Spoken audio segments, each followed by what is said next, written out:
بسم اللہ الرحمن الرحیم السلام علیکم ورحمۃ اللہ وبرکاتہ۔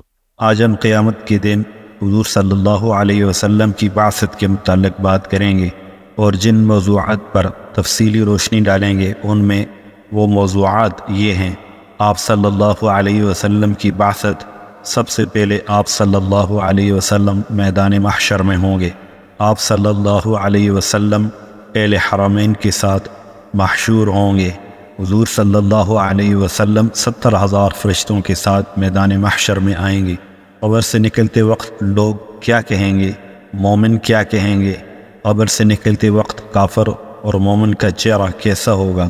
لوگ اپنے اعمال اور نیتوں کے مطابق میدان محشر میں آئیں گے۔ مومن اپنی نیت کے مطابق اٹھیں گے۔ لوگ اپنے پسندیدہ لوگوں کے ساتھ اٹھیں گے۔ جو جیسے مرے گا ویسے اٹھے گا۔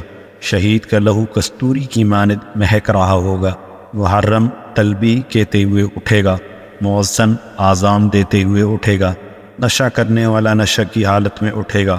ہجڑے کی کیا حالت ہوگی؟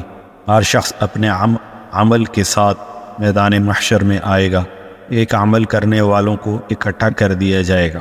ان سب موضوعات کے اوپر بات کرنے سے پہلے اگر آپ نے اس چینل کو سبسکرائب نہیں کیا تو پلیز اس کو سبسکرائب کر دیں اور بیل کا بٹن پریس کر دیں تاکہ اس قسم کی مزید ویڈیوز آپ تک بر وقت پہنچتی رہیں۔ تو چلیں شروع کرتے ہیں۔ حضرت ابو ہریرہ رضی اللہ تعالی عنہ سے روایت ہے کہ آپ صلی اللہ علیہ وسلم نے فرمایا، سب سے پہلے میری قبر کھلے گی۔ حضرت ابن عمر رضی اللہ تعالی عنہ سے روایت ہے کہ آپ صلی اللہ علیہ وسلم حضرت ابو بکر اور حضرت عمر رضی اللہ تعالی عنہ کا سہارا لے کر مسجد میں تشریف لائے، جبکہ حضرت ابو بکر آپ صلی اللہ علیہ وسلم کی دائیں طرف تھے۔ آپ صلی اللہ علیہ وسلم نے ان کا ہاتھ پکڑا ہوا تھا اور حضرت عمر رضی اللہ تعالی عنہ آپ کے بائیں طرف تھے۔ آپ صلی اللہ علیہ وسلم نے ان کا ہاتھ بھی پکڑا ہوا تھا اور ان دونوں حضرات پر آپ صلی اللہ علیہ وسلم نے سہارا لگایا ہوا تھا۔ آپ صلی اللہ علیہ وسلم نے ارشاد فرمایا کہ ہم قیامت کے دن اسی طرح اٹھیں گے۔ حضرت عبداللہ بن عمر رضی اللہ تعالی عنہ سے روایت ہے، رسول اللہ صلی اللہ علیہ وسلم نے ارشاد فرمایا، قیامت کے دن میں ابو بکر و عمر کے درمیان اٹھوں گا، پھر میں اہل بقیع غرقہ کی طرف جاؤں گا اور وہ میرے ساتھ اٹھیں گے، پھر میں اہل مکہ کی طرف دیکھوں گا حتیٰ کہ وہ بھی میرے پاس آ جائیں گے، تو میں اہل حرمین کے درمیان اٹھوں گا۔ حضرت ابن المنکدر رضی اللہ تعالی عنہ سے روایت ہے کہ حضور صلی اللہ علیہ وسلم نے فرمایا کہ میں چیخ سنوں گا تو میں بقیع کی طرف جاؤں گا، بس میرا حشر ان کے ساتھ ہوگا۔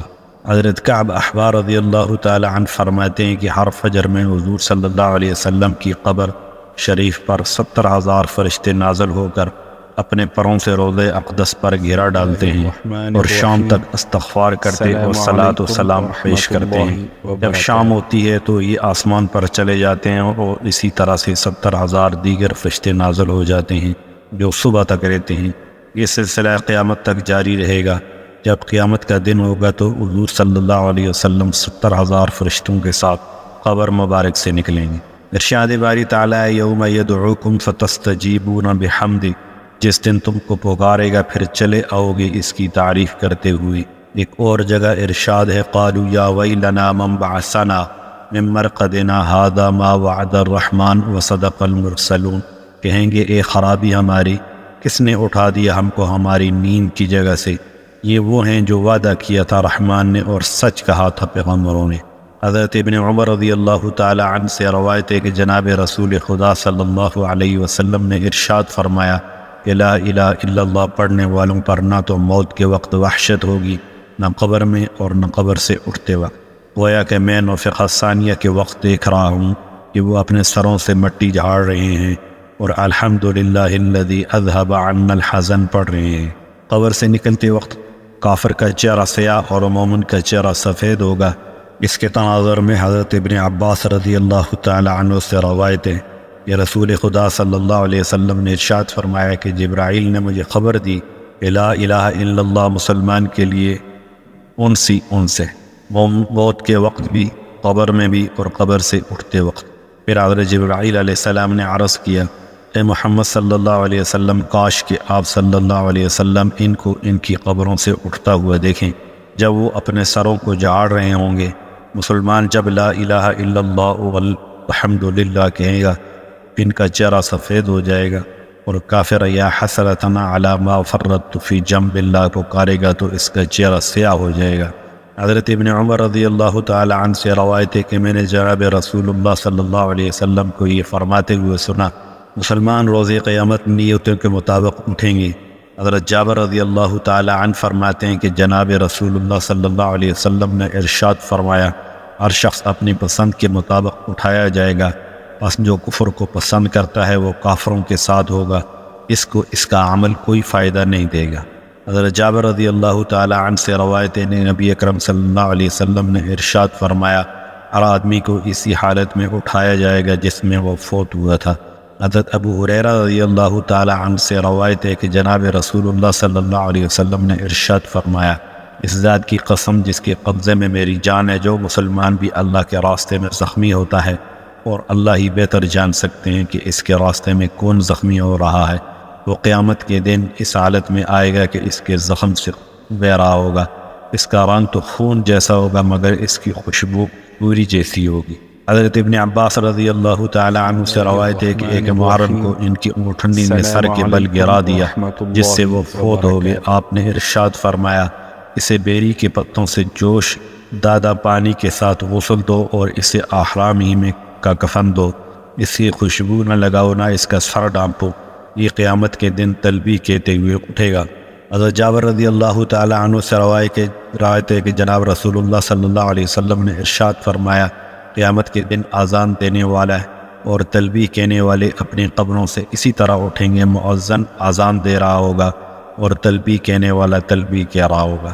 حضرت انس رضی اللہ تعالی عنہ سے روایت ہے کہ جناب رسول اللہ صلی اللہ علیہ وسلم نے ارشاد فرمایا، جس شخص نے نشہ کی حالت میں دنیا چھوڑی وہ قبر میں بھی نشہ کی حالت میں اترے گا اور قبر سے نشہ ہی کی حالت میں نکلے گا۔ حضرت صفوان بن امیہ رضی اللہ تعالی عنہ فرماتے ہیں، ایک ہجڑا آپ صلی اللہ علیہ وسلم کی خدمت میں گانے کی اجازت مانگنے لگا، آپ صلی اللہ علیہ وسلم نے اسے اجازت نہ دی۔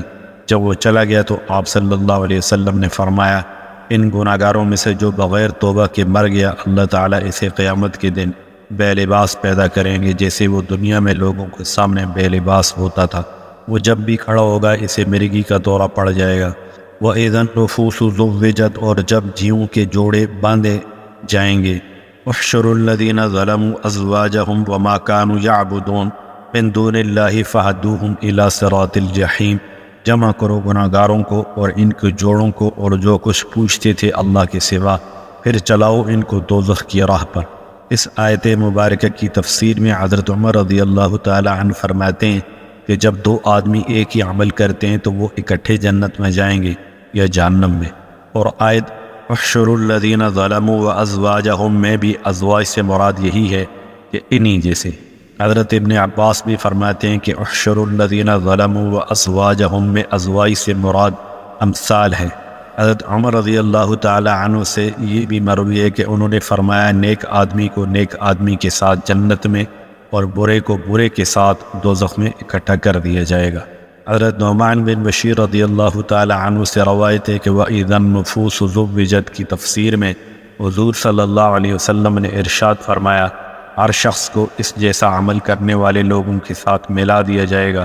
اسی کے متعلق اللہ تعالیٰ کا ارشاد ہے، وَكُنْتُمْ أَزْوَاجًا ثَلَاثَةً فَأَصْحَابُ الْمَيْمَنَةِ مَا أَصْحَابُ الْمَيْمَنَةِ وَأَصْحَابُ الْمَشْأَمَةِ مَا أَصْحَابُ الْمَشْأَمَةِ وَالسَّابِقُونَ السَّابِقُونَ، تم ہو جاؤ تین قسم پر، پھر دانے والے کیا خوب ہیں دانے والے، اور بائیں والے کیا برے لوگ ہیں بائیں والے، اور اگاڑی والے تو اگاڑی والے وہ لوگ ہیں مقرب۔ السلام علیکم ورحمۃ اللہ وبرکاتہ۔